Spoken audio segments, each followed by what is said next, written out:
Infinix tuh makin kesini makin berbahaya buat tim Oren. Lihat aja smartphone ini. Ayo kita bahas, tapi setelah bumper dulu.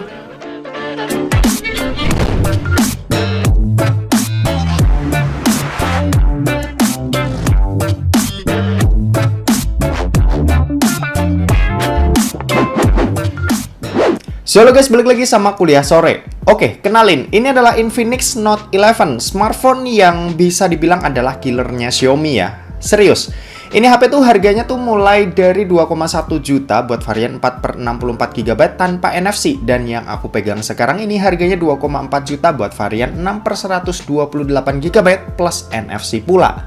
Buat desainnya ini sendiri sekilas mirip kayak abang-abangnya ya, si Infinix Note 11S dan Infinix Note 11 Pro. Cuma bedanya di sini desain dari Infinix Note 11 ini flat dan lebih tipis juga. Untuk framenya ini sih nggak sepenuhnya flat ya, tapi masih tetap kasih kesan rata ala-ala iPhone gitu, dan jujur ini keren banget. Untuk finishing bodinya ini juga matte, kesan premium pun juga bisa kita dapat di sini, dan frame kameranya ini nggak pakai gimmick-gimmick klep ya. Semua lubang hitamnya ini beneran kamera. Di sisi atas ini kosong, nggak ada apa-apa. Di sisi kanan ada tombol volume dan tombol power yang merangkap sebagai fingerprint scanner. Di sisi kiri ada SIM tray slot yang jenisnya ini triple slot. Lalu di bagian bawahnya ini ada lubang jack audio 3,5 mm, lubang mikrofon, lubang USB-C, dan grill speaker yang jenisnya ini stereo. Dimana speaker yang satunya lagi ini jadi satu sama earpiece-nya. Untuk urusan layar, Infinix Note 11 ini dibekali dengan layar berpanel AMOLED, resolusinya Full HD+, dan luas layar ada di 6,7 inci. Buat dipakai nonton, layarnya ini udah enak. Panel AMOLED-nya ini berasa banget ya ketika kita lagi nampilin konten yang warnanya kaya. Kelihatan banget lah bedanya kalau diliatin langsung, dan ini bisa manjain mata kita sebagai pengguna. Tapi ada dua hal nih yang disayangkan. Pertama, layarnya ini pakai model water notch drop dan belum punch hole. Mungkin nggak terlalu masalah karena kebanyakan HP Samsung dan Vivo tuh masih pakai model begini ya buat harga 2 jutaannya. Tapi ini bakal lebih cakep lagi kalau Infinix tuh bisa kasih layar yang modelnya udah punch hole supaya kelihatan HP yang kekinian aja, nggak kelihatan kayak HP tahun 2019, tahun 2020-an.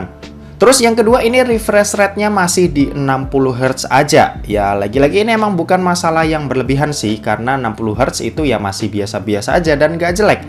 Cuma balik lagi, ini tahun 2021 dan bentar lagi itu 2022, dimana 80% HP zaman sekarang udah pakai minimal 90 Hz yang di mata itu bakalan kerasa lebih enak dilihat, apalagi ketika kita lagi pakai buat scrolling-scrolling sosial media atau beranda.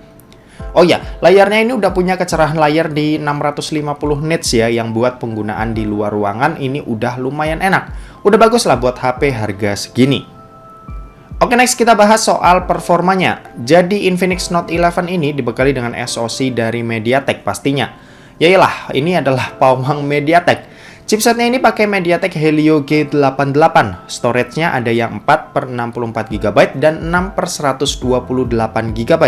Sistem operasinya ini Android 11 dan pakai XOS terbaru mereka, yaitu XOS 10.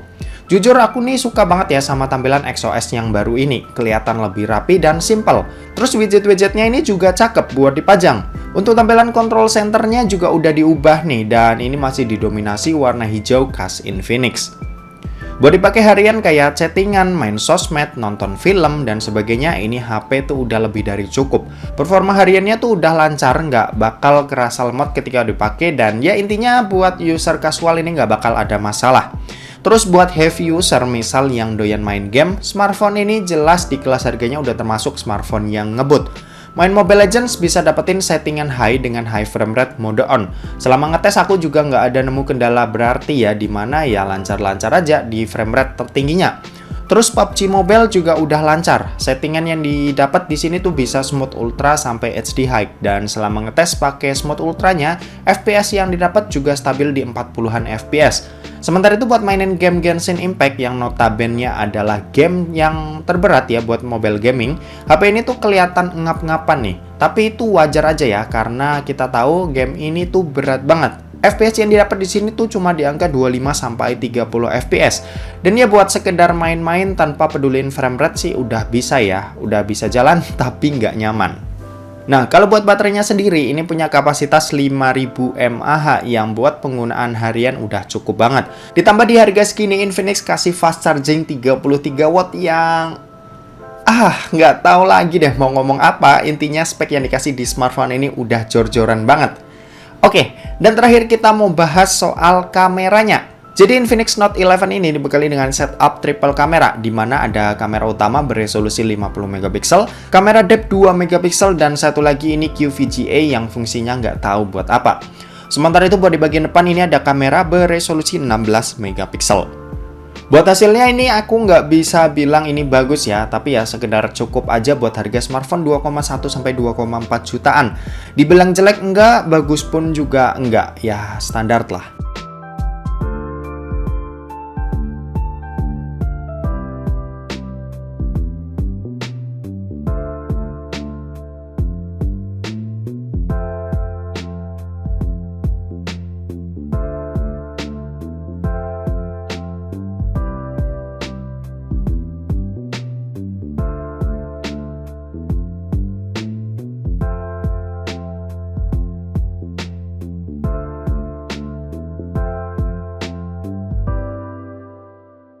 Oke, ini perekaman video kamera belakang dari Infinix Note 11 NFC.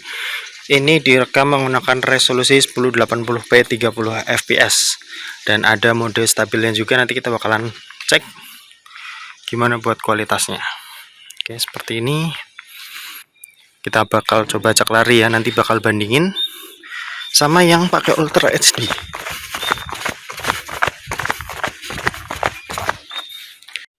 Ya, maksudku ultra stabil, bukan ultra HD, tadi salah ngomong. Dan ini mode ultra stabilnya udah aktif. Kelihatan sih ya lebih stabil, tapi emang hasilnya ini nge-crop banget. Dan ya seperti ini.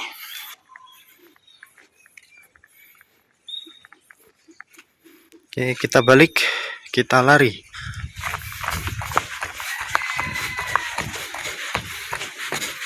Oke, seperti itu untuk hasilnya. Oke, ini kalau kamera depan pakai resolusi 1080p juga 30 fps dan nggak pakai mode stabil tambahan, stabilisasi tambahan. Hasilnya seperti ini kalau dipakai jalan. Oke, kita balik. Kalau tanganku lurus seperti ini kalau biasa. Oke, gitu aja. Kita pakai mode stabilisasi tambahannya dulu. Nah, ini kalau pakai mode stabilisasi tambahan hasilnya seperti ini. Kelihatan ya stabilnya oke ya, tapi memang lebih nge-crop. Di sini yang menarik tuh ada mode bokeh, tapi hanya bisa di resolusi 720p aja. Kalian bisa lihat di bagian belakang creamy banget ya bokehnya. Oke, gimana nih menurut kalian, oke atau enggak hasilnya? Oke, gitu aja, kita balik ke studio. Yuk. Oke, kesimpulannya ini HP tuh bisa kasih hal yang bener-bener nggak ngotak ya buat harganya. Aku pun kaget ketika lihat spek yang ditawarin dan harga yang dikeluarin. Dan jujur, ini HP tuh recommended banget sih. Dan aku saranin tuh kalian ambil yang varian NFC-nya karena storage-nya yang lebih gede dan nambah duit 300.000 itu worth it sih buat dapetin fitur NFC-nya. Oke, mungkin segitu aja buat video kali ini. Terima kasih buat yang udah nonton video ini. Jangan lupa buat like, komen, dan share juga ke teman-teman kalian supaya teman-teman kalian mendapatkan informasi yang bermanfaat dari kuliah sore. Oke, terima kasih buat yang udah nonton video ini sampai habis dan sampai jumpa di kuliah selanjutnya. Bye-bye.